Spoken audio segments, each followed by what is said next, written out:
Buti nga. Ano? I told you. Ayaw mo kasi makinig sa akin eh.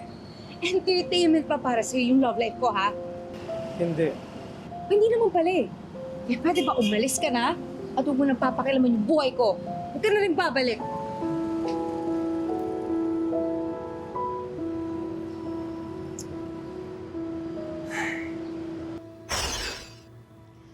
I told you, hindi ka pwedeng mag-match ng ibang tao hanggat hindi mo natutulungan si Ida. Mas napapatrobo lang po si Ida dahil sa mga ginagawa ko. Bakit? Ginusto mo ba na masaktan siya? Hindi po, never. Eh di all the more na hindi ka dapat mag-alala. Isipin mo to, Kurt, ha? Kung hindi to nalaman agad ni Ida, lalo pa siyang lokohin ni Sander na yon.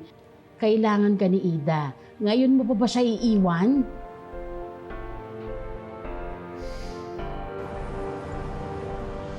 Ida! Ida!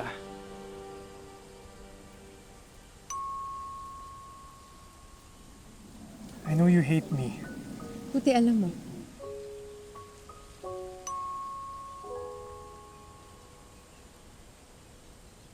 Sandali lang to. I promise.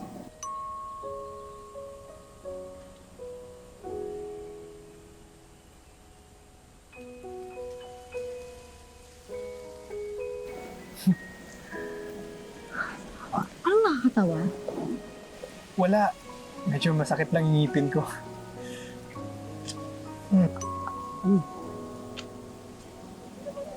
Ano? Ano sabihin mo? Sabi mo sandali lang eh.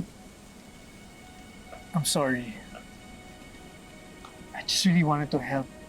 Gusto lang makita kung honest yung Sander na yun.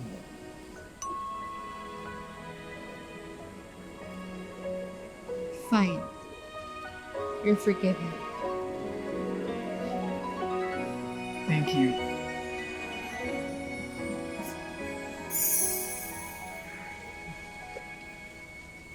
Pero saan yan? Nakaka-happy daw ang sweets. Kaya yan. Gusto ko lang maging happy ka.